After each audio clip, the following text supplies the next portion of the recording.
ನಮಸ್ಕಾರ ಶ್ರೀ ಗಿರೀಶ್ ಕಾರ್ನಾಡ್ ಅವರೇ. ನಮಸ್ಕಾರ. ತೀರಾ ಅಬ್ರಟ್ಟಾಗಿನೇ ನಮ್ಮ ಮಾತುಕತೆ ಆರಂಭಿಸೋಣ ಅನಿಸ್ತಾ. ಆಗಲಿ. ನೀವು ಕನ್ನಡದ ಒಬ್ಬ ಮಹತ್ವದ ನಾಟಕಕಾರರು, ರಾಷ್ಟ್ರ ಮಟ್ಟದ ಅಂತಾರಾಷ್ಟ್ರ ಮಟ್ಟದ ಚಲನಚಿತ್ರ ನಟ, ನಿರ್ದೇಶಕ, ನಿರ್ಮಾಪಕ. ಅದೇ ರೀತಿ ರಂಗನಾಟಕ ಕ್ಷೇತ್ರದಲ್ಲೂ ನಿಮ್ಮದು ವಿಶೇಷವಾದಂಥ ಹೆಸರು. ದೂರದರ್ಶನದ ಸೀರಿಯಲ್ಗಳಲ್ಲಿ ನಟನೆಯ ನಿಮ್ಮದೇ ಛಾಪನ್ನು ಉಳಿಸಿದವರು ನೀವು. ಹೀಗೆ ಹಲವಾರು ಕ್ಷೇತ್ರಗಳಲ್ಲಿ ಮಹತ್ವದ ಕೆಲಸ ಮಾಡಿರುವಂಥ ನೀವು, ಇವುಗಳಲ್ಲಿ ಅತಿ ಹೆಚ್ಚಾಗಿ ಮೆಚ್ಚಿಕೊಂಡಂತಹ ರಂಗ ಯಾವುದು ಮತ್ತು ಅದರೊಂದಿಗೆ ನೀವು ನಿಮ್ಮನ್ನು ಗುರುತಿಸಿಕೊಳ್ಳುವಂಥ ರೀತಿ ಹೇಗೆ? ನಾನು ಮೂಲತಃ ನಾಟಕಕಾರ ಅಷ್ಟೇ. ನಿಜವಾಗ್ಲೂ ನಾಟಕ ಬರೆದು ಹೊಟ್ಟೆ ಹೊರ್ಕೊಳ್ಳೋದು ಸಾಧ್ಯ ಇದ್ದಿದ್ರೆ ನಾನು ಬೇರೆ ಏನೂ ಮಾಡ್ತಿದ್ದಿಲ್ಲ. ಅಥವಾ ಒಂದು ಉತ್ಸಾಹಕ್ಕೋ ಒಂದು ವಿಲಾಸಿ ಪ್ರವೃತ್ತಿಯಾಗಿ ಮಾಡ್ತಿದ್ದೇನೋ, ಆದರೆ ಅದರೊಳಗೆ ಈಗ ಎಷ್ಟು ಹೊತ್ತು ಹಾಳು ಮಾಡ್ತಿದ್ದೇನೋ ಅಷ್ಟು ಹಾಳು ಮಾಡ್ತಿದ್ದಿಲ್ಲ, ಖಂಡಿತವಾಗಿ ಮಾಡ್ತಿದ್ದಿಲ್ಲ. ಆದರೆ ಕನ್ನಡ ರಂಗಭೂಮಿಯ ಇಂದಿನ ಪರಿಸ್ಥಿತಿಯಲ್ಲಂತೂ, ಅಥವಾ ಇವನ್ ಭಾರತೀಯ ರಂಗಭೂಮಿಯ ಇಂದಿನ ಪರಿಸ್ಥಿತಿಯಲ್ಲಿ ನಾಟಕಕಾರನಾಗಿ ಜೀವಿಕೆ ಗಳಿಸ್ಕೊಳ್ಳೋದು ಸಾಧ್ಯ ಇಲ್ಲ. ಹೀಗಾಗಿ ಸಿನಿಮಾಗಳಲ್ಲಿ ಹೋಗ್ಬೇಕಾಗ್ತದೆ, ಆ್ಯಕ್ಟ್ ಮಾಡ್ಬೇಕಾಗ್ತದೆ, ಇವೆಲ್ಲ ಮಾಡ್ಬೇಕಾಗ್ತದೆ, ದಂಧೆಯಾಗಿ ಮಾಡ್ತೀನಿ. ಆದರೆ ನಿಜವಾಗಿ ನನಗೆ ಆತ್ಮೀಯವಾಗಿ ನನ್ನನ್ನು ತೊಡಗಿಸಿದ್ದು, ಸಂಪೂರ್ಣವಾಗಿ ತೊಡಗಿಸಿದ್ದು ನಾಟಕ ಲೇಖನ ಅಷ್ಟೇ. ಅಂದರೆ ಸಾಹಿತಿಯಾಗೆ ನಿಮ್ಮನ್ನು ಗುರುತಿಸ್ಕೊಳ್ಳೋಕೆ ಇಷ್ಟಪಡ್ತೀರಿ?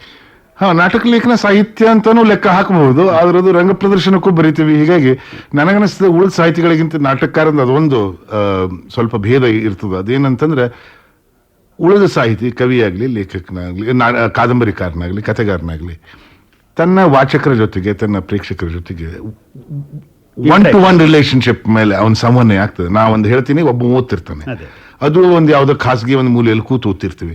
ನಾಟಕದಲ್ಲಿ ಹಾಗಲ್ಲ. ನಾಟಕ ಬರೆದರೆ ಅದು ರಂಗಭೂಮಿಯ ಮೇಲೆ ಜೀವಂತವಾಗಿ ಬಂದಾಗೆ ಅದು ನಿಜವಾದ ಕಲೆ. ಅದು ಇಲ್ದಿದ್ರೆ ಅದು ಪೂರ್ಣ ಜೀವಂತವಾಗಿದೆ ಅಂತ ಹೇಳಲಿಕ್ಕೆ ಆಗುದಿಲ್ಲ. ಜಿ ಎ ಕುಲಕರ್ಣಿ ಅಂತ ಮರಾಠಿ ಸುಪ್ರಸಿದ್ಧ ನಾಟಕಕಾರರಿದ್ರು, ಧಾರವಾಡದೊಳಗಿದ್ರು. ಅವ್ರು ಯಾವಾಗಲೂ ಅಂತಿದ್ರು, ನೀವು ಗಿರೀಶ್, ನೀವು ಹ್ಯಾಂಗ್ ನಾಟಕ ಬರೀತೀರಿ, ಯಾಕಂತಂದ್ರೆ ಬಹಳ ಪರಾವಲಂಬಿ ಕಲೆ ಅದು ಅಂತ. ಜನರನ್ನ ನಂಬೇಕಾಗ್ತದೆ. ಇಲ್ಲ, ಮತ್ತೆ ರಂಗಭೂಮಿಗೆ ಬರಬೇಕು, ನೀವು ನಟರನ್ನ ನಂಬಬೇಕು, ನಿರ್ದೇಶಕರನ್ನ ನಂಬಬೇಕು. ಅದು ರಂಗಭೂಮಿಗೆ ಬಂದು ಜನ ಮೆಚ್ಚಿದ ಮೇಲೆ ಅಂದ್ರೆ ಅದರ ಸಾರ್ಥಕತೆ ಆಗ್ತದೆ. ಅಲ್ಲಿ ತನಕ ನೀವು ಹೇಳೋ ಈ ಮಾತಿನ ಮೇಲೆ ಇನ್ನೊಂದು ಪ್ರಶ್ನೆ ಹುಟ್ಟುತ್ತದೆ. ಅಂದ್ರೆ ಈ ಬೇರೆ ಬೇರೆ ಕ್ಷೇತ್ರಗಳಲ್ಲಿ ಸಾಧನೆ ಮಾಡುವಂತ ಒಬ್ಬ ವ್ಯಕ್ತಿ ಮೂಲಭೂತವಾಗಿ ಒಬ್ಬ ಸಾಹಿತಿ ಆದ್ರೆ ಮಾತ್ರ ಇಂತಹ ಸಾಧನೆ ಮಾಡ್ಲಿಕ್ಕೆ ಸಾಧ್ಯನೋ ಅನ್ನುವಂಥ ಒಂದು ಧ್ವನಿಯನ್ನು ಹೊಂದುತ್ತದೆ. ಇದಕ್ಕೆ ನಿಮ್ಮ ಅನಿಸಿಕೆ ಏನು? ಇಲ್ಲ, ಹಾಗೆ ನನಗೇನು ಅನಿಸೋದಿಲ್ಲ. ಅಂದ್ರೆ ಬೇರೆ ಬೇರೆ ಕ್ಷೇತ್ರಗಳಲ್ಲಿ ಸಾಹಿತ್ಯಕ್ಕೆ ಸಂಬಂಧ ಇಲ್ಲದೆ ಮಾಡಿದವರು ಇದ್ದಾರೆ. ಸಂಗೀತ, ನೃತ್ಯ ಇದಕ್ಕೆ ಸಂಬಂಧಿಸಿದವರು, ಅಥವಾ ಪೇಂಟಿಂಗ್ನಿಂದ ಮುಂದೆ ನಾಟಕಕ್ಕೆ ಬಂದು ನಾಟಕದ ಸೆಟ್ಸ್ಗಳನ್ನು ಮಾಡಿದವರು, ಇಂಥ ಶಗಾಲ್ನಂಥ ವ್ಯಕ್ತಿ ನೋಡಿದರೆ, ಅಥವಾ ಜಾನ್ ಕಾಕ್ಟೂರ್ ಅಂತ. ನಮ್ಮಲ್ಲಿ ದುರದೃಷ್ಟದಿಂದ ಏನಾಗಿದೆ ಅಂತಂದ್ರೆ, ಒಂದು ಥರ ನ್ಯಾರೋ ಸ್ಪೆಷಲೈಸೇಷನ್, ಒಂದು ಸಂಕುಚಿತ ಭಾವನೆ ಬಂದ್ಬಿಟ್ಟಿದೆ. ಒಬ್ಬ ಕಲಾಕಾರ ತನ್ನ ಕಲೆಯಲ್ಲಿದ್ರು ಉಳಿದ ಕಲೆಗಳ ಹತ್ರ ಲಕ್ಷಣ ಕೊಡಬಾರದು. ಅದು ನನಗನ್ನಿಸ್ತದೆ, ಯಾವುದೇ ಒಂದು ಶ್ರೀಮಂತ ಸಾಂಸ್ಕೃತಿಕ ಸಂದರ್ಭದಲ್ಲಿ ಈ ಕಲೆಗಳ ನಡುವೆ ಬೇಕಾದಷ್ಟು ಕೊಡುಕೊಳ್ಳೋದು ಆಗಬೇಕು. ಒಬ್ಬ ವ್ಯಕ್ತಿ ಒಂದೇ ಕ್ಷೇತ್ರದಲ್ಲ, ಉಳಿದ ಕ್ಷೇತ್ರದಲ್ಲಿಯೂ ತನ್ನನ್ನು ತೊಡಗಿಸ್ಕೊಂಡು ಅದನ್ನು ಅರ್ಥ ಮಾಡೋ ಪ್ರಯತ್ನ ಮಾಡ್ಕೊಂಡು ಇಂಟ್ರಾಕ್ಷನ್ ಇರಬೇಕು, ಬೇಕೇ ಬೇಕು. ಈಗ ಉದಾಹರಣೆ ಸತ್ಯಜಿತ್ ರಾಯ್ ತಗೊಳ್ರಿ. ಸತ್ಯಜಿತ್ ರಾಯ್ ಮೂಲತಃ ಅವರೇ ಹೇಳ್ದಂಗೆ ಚಿತ್ರ ನಿರ್ದೇಶಕರು, ಆದ್ರೆ ಒಳ್ಳೆ ಕಥೆಗಳನ್ನು ಬರೆದಿದ್ದಾರೆ, ಒಳ್ಳೆ ಲಿಪಿಕಾರರು, ಒಳ್ಳೆ ಚಿತ್ರಕಾರರು, ಇದೆಲ್ಲ ಮಾಡಿದ್ದಾರೆ. ಆಮೇಲೆ ಇನ್ನೊಂದು ವಿಶೇಷ ಅಂದ್ರೆ, ನಿಮ್ಮ ನಾಟಕಗಳ ಹಿನ್ನೆಲೆಯಲ್ಲಿ ಪ್ರಶ್ನೆ, ಈ ಐತಿಹಾಸಿಕ ಅಥವಾ ಪೌರಾಣಿಕ ಯಾವುದೇ ವಸ್ತು ಇದ್ರೂ ಕೂಡ ಅದನ್ನ ಪ್ರಚಲಿತ ವಿದ್ಯಮಾನಗಳ ಹಿನ್ನೆಲೆಯಲ್ಲಿ ಅದನ್ನ ಅಭಿವ್ಯಕ್ತಿಪಡಿಸುವಂತ ಒಂದು ಕಲೆ ನಿಮ್ಮದು, ನಿಮ್ಮ ನಾಟಕಗಳಲ್ಲಿ ಕಂಡು ಬರುವಂತದ್ದು. ಇಂಥ ವೈಶಿಷ್ಟ್ಯತೆ ನಿಮ್ಮ ನಾಟಕಗಳಲ್ಲಿದೆ. ನಿಮ್ಮ ಇತ್ತೀಚಿನ ಮಹತ್ವದ ನಾಟಕ ತಲೆದಂಡವಂತೂ ಈ ಮಾತಿಗೆ ಅತ್ಯಂತ ಸಮರ್ಥ ಉದಾಹರಣೆ ಅಂತ ನನಗನ್ನಿಸ್ತಾ ಇದೆ. ಈ ಒಂದು ತಂತ್ರವನ್ನು ಉಪಯೋಗಿಸಿಕೊಂಡು ಈ ನಾಟಕ ಏನು ಬರೆದಿರಲ್ಲ, ಇದರ ಉದ್ದೇಶ ಮತ್ತು ಅದರ ಆಶಯಗಳು ಏನು, ಒಂದೆರಡು ಮಾತಲ್ಲಿ ಹೇಳ್ತೀರಾ? ಸಮಕಾಲೀನತೆಯಿಂದ ತಪ್ಪಿಸ್ಕೊಳ್ಳಿಕ್ಕೆ ಆಗುದಿಲ್ಲ. ಯಾಕಂದ್ರೆ ನಾನು ಸಮಕಾಲೀನ ಜೀವನದಲ್ಲಿ ಇರೋದ್ರಿಂದ ನನ್ನ ಪ್ರತಿಯೊಂದು ವಿಚಾರ, ನನ್ನ ಪ್ರತಿಯೊಂದು ಪ್ರತಿಕ್ರಿಯೆ ನನ್ನ ಸಮಕಾಲೀನ ಘಟನೆಗಳಿಗೆ ಒಂದು ಪ್ರತಿಕ್ರಿಯೆ ಆಗಿರ್ತದೆ.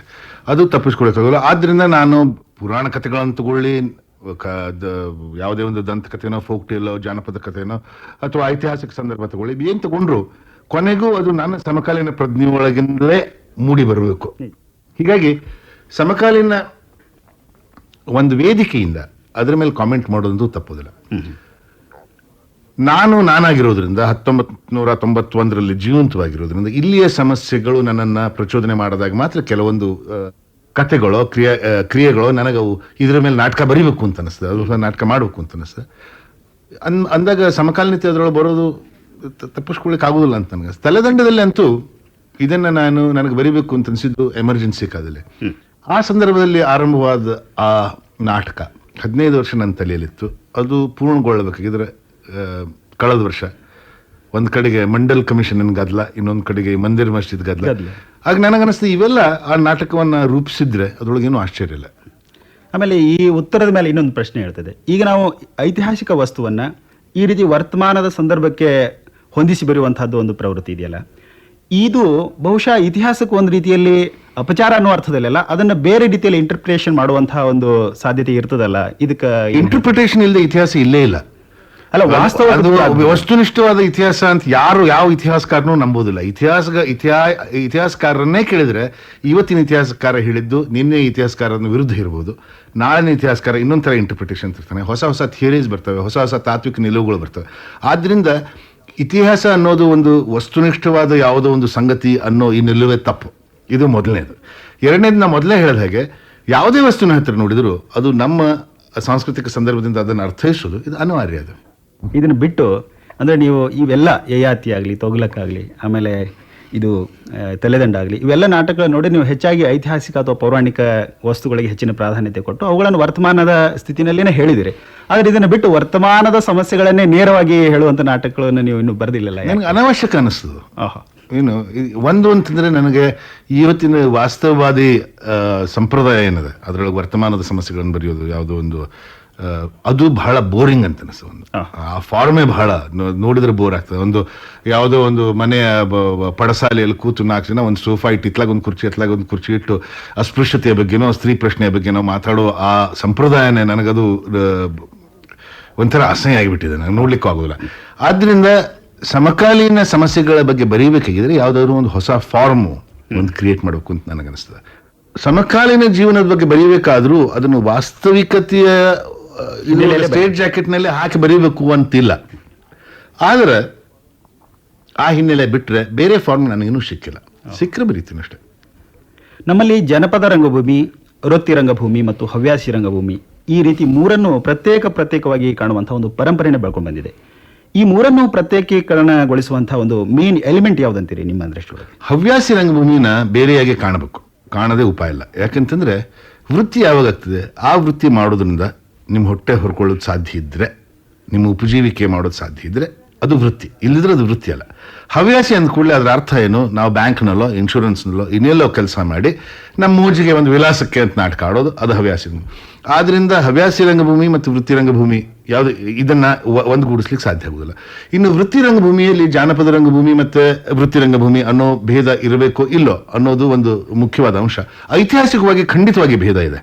ಯಾಕಂತಂದ್ರೆ ಕನ್ನಡದ ವೃತ್ತಿ ರಂಗಭೂಮಿ ಇದು ಮಹಾರಾಷ್ಟ್ರದ ವೃತ್ತಿ ರಂಗಭೂಮಿಯ ಪರಿಣಾಮ ಹುಟ್ಟಿಕೊಂಡದ್ದು, ಅದು ಪಾರ್ಸಿ ರಂಗಭೂಮಿಯ ಪರಿಣಾಮ ಹುಟ್ಟಿದ್ದು, ಅದು ಇಂಗ್ಲಿಷ್ ರಂಗಭೂಮಿಯ ಪರಿಣಾಮ ಹುಟ್ಟಿದ್ದು ಅಂದ್ರೆ 19ನೇ ಶತಮಾನದಲ್ಲಿ. ಹೀಗಾಗಿ ರಂಗಭೂಮಿಗೆ ಚೌಕಟ್ಟು ಹಾಕಿ ಅಥವಾ ನನಗೆ ಗೊತ್ತದೆ, ನಾನು ಸಣ್ಣವಿರ್ತ ನನ್ನ ತಂದೆಯವರು ಶಿರಸಿಯಲ್ಲಿ ಡಾಕ್ಟರ್ ಆಗಿದ್ರು.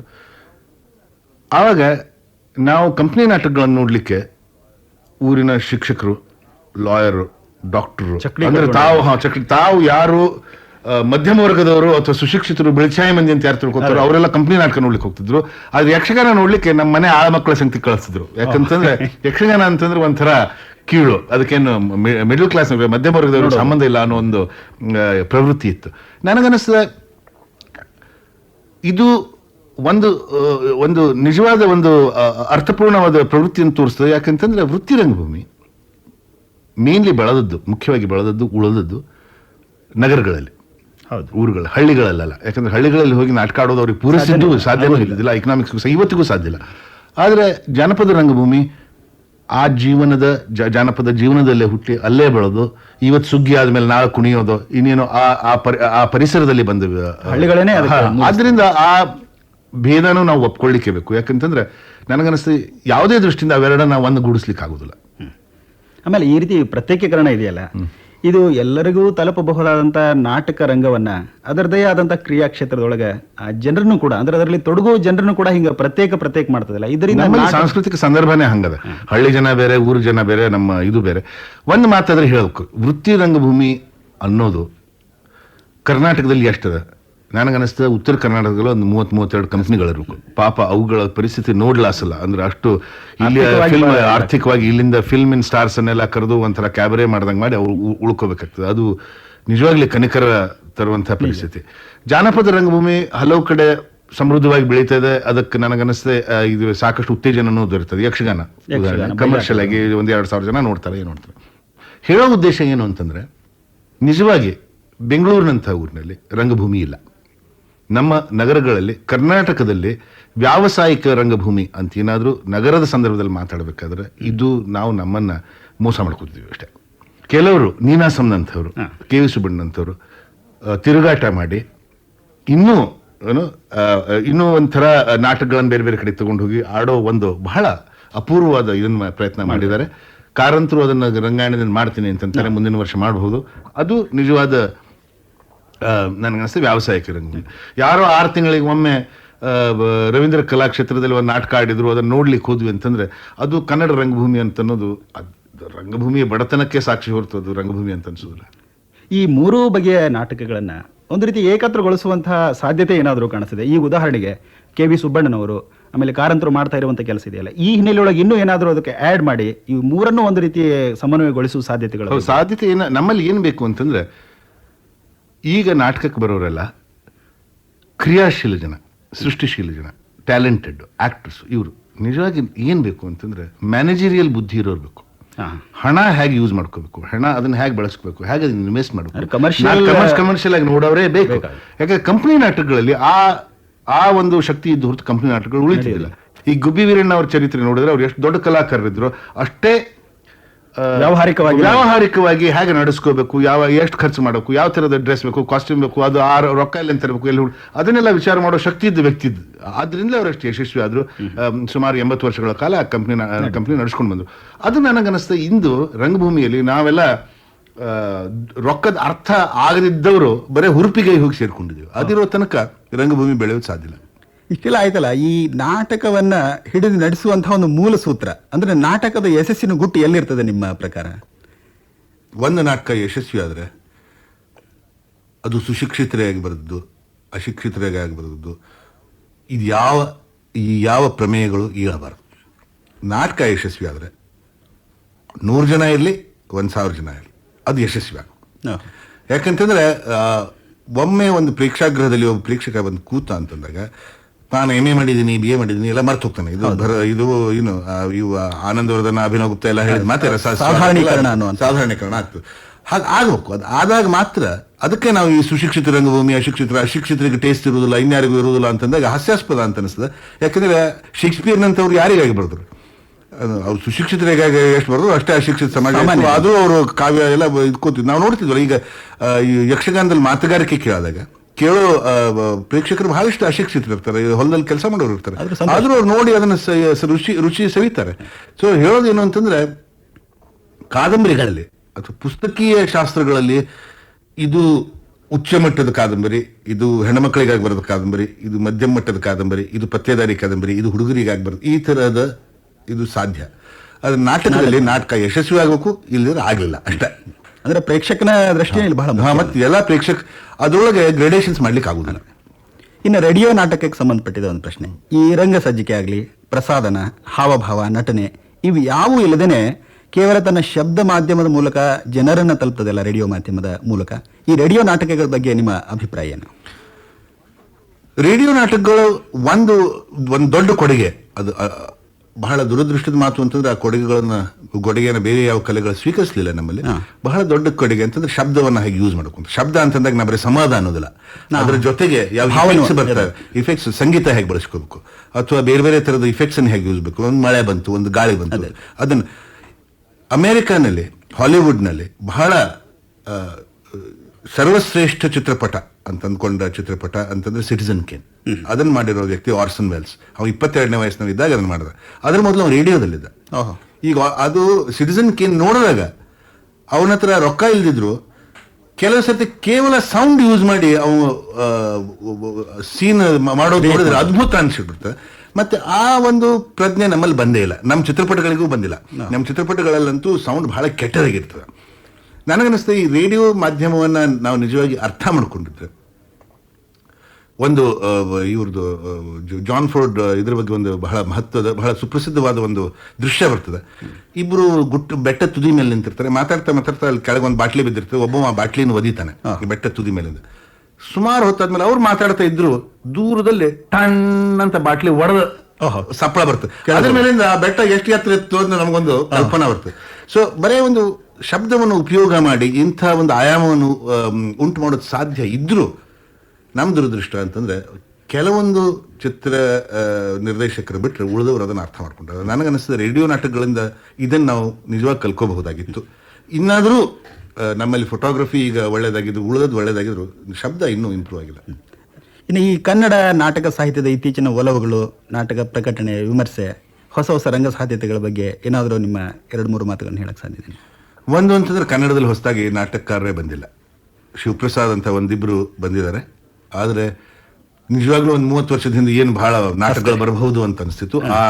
ಆ ಮಾನದಿಂದ ನಾಟಕಗಳು ಬರಲಿಲ್ಲ, ಒಳ್ಳೆ ನಾಟಕಗಳು ಬರೀ. ಇನ್ನಾದರೂ ನಾಟಕ ಬರೆಯೋರು ಯಾರು ಅಂತಂದ್ರೆ ತಿರುಗಿ ಮತ್ತೆ ಕಂಬಾರ, ಮತ್ತೆ ಲಂಕೇಶು, ಮತ್ತೆ ಚಂದ್ರಶೇಖರ್ 30 ವರ್ಷದ ಹಿಂದಿನ ಜನನೇ ನೋಡ್ಬೇಕಾಗ್ತದೆ. ಹೇಳಿದ್ರೆ ಶಿವಪ್ರಕಾಶ್ ಒಬ್ರು ಹೊಸದಾಗಿ ಬಂದವರಲ್ಲಿ ಸಮರ್ಥವಾಗಿ ಬರೀಬಲ್ಲರು, ಚೆನ್ನಾಗಿ ಬರೆದಿದ್ದಾರೆ. ಇದು ಒಂದು.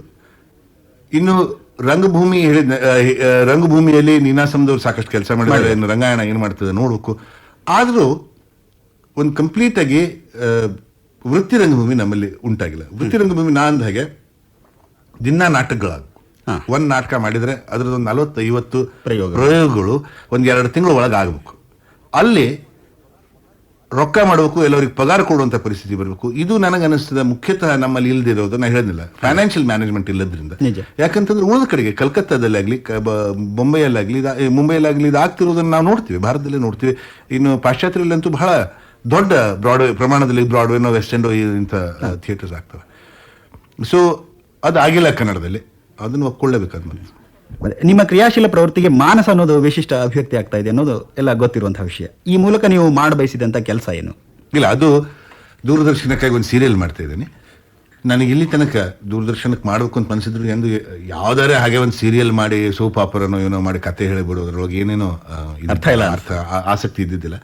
ಇಲ್ಲಿ ಡಾಕ್ಟರ್ ಅಶೋಕ್ ಪೈ ಅಂತ ಮಾನಸ ಶಾಸ್ತ್ರಜ್ಞರಿದ್ದಾರೆ. ಅವರು ಕೊಟ್ಟ ಸಾಮಗ್ರಿಯನ್ನು ತಗೊಂಡು ಅದನ್ನು ತಗೊಂಡು ಜನರಿಗೆ ಮಾನಸಿಕ ರೋಗ ಅಂತಂದ್ರೇನು, ಮಾನಸಿಕ ಚಿಕಿತ್ಸೆ ಅಂತಂದ್ರೇನು, ಅದನ್ನ ಏನು ಮಾಡಬೇಕು ಇತ್ಯಾದಿ ವಿಷಯಗಳ ಗೊತ್ತಾಗೋ ಹಾಗೆ ಒಂದು ಶೈಕ್ಷಣಿಕವಾದರೂ ನಾಟಕೀಯವಾದ ಒಂದು ಸೀರಿಯಲ್ ಮಾಡೋ ಸಾಧ್ಯತೆ ಇದೆ ಅಂತ ಅನಿಸ್ತು. ಅದು ಮಾಡ್ತಾ ಇದೆ. ಹೀಗಾಗಿ ಮಾನಸ ಆಗ್ತಾ ಇದೆ. ಇನ್ನು ಹೇಗಾಗ್ತದೋ ನೋಡ್ಬೇಕು. ಆಮೇಲೆ ನಾಟಕಗಳ ರಚನೆ, ಚಲನಚಿತ್ರರಂಗ, ರಂಗ ನಾಟಕ ಸಾಧ್ಯತೆ, ಈ ಕ್ಷೇತ್ರಗಳಲ್ಲಿ ಇನ್ನು ಮುಂದೆ ನೀವು ತೊಡಗಿಸ್ಕೊಳ್ಬೇಕು ಅಂತ ಹಾಕೊಂಡಿರುವಂತಹ ಯೋಜನೆಗಳೇನು? ನಾನು ಬಹಳ ದೂರ ಪ್ಲಾನ್ ಮಾಡುವುದಿಲ್ಲ. ಯಾವುದು ಅಂದ್ರೆ ಮುಂದಿನ ವರ್ಷ ಯಾವ ನಾಟಕ ಫಿಲ್ಮ್ ಮಾಡಬೇಕು, ಅದ್ರ ಮುಂದಿನ ವರ್ಷ ನಂಗೆ ಗೊತ್ತಿರೋದು. ಇನ್ನೇನಾಗ್ತದೆ, ಬಹುಶಃ ನಾನು ನಾಟಕಕಾರನಿರೋದ್ರಿಂದ ಕೆಲವೊಂದು ನಾಟಕದ ವಿಷಯಗಳು ನನ್ನ ತಲೆಯಲ್ಲಿ ಹಾಗೆ ನೆನಗುದಿಗೆ ಬಿದ್ದಿರ್ತವೆ.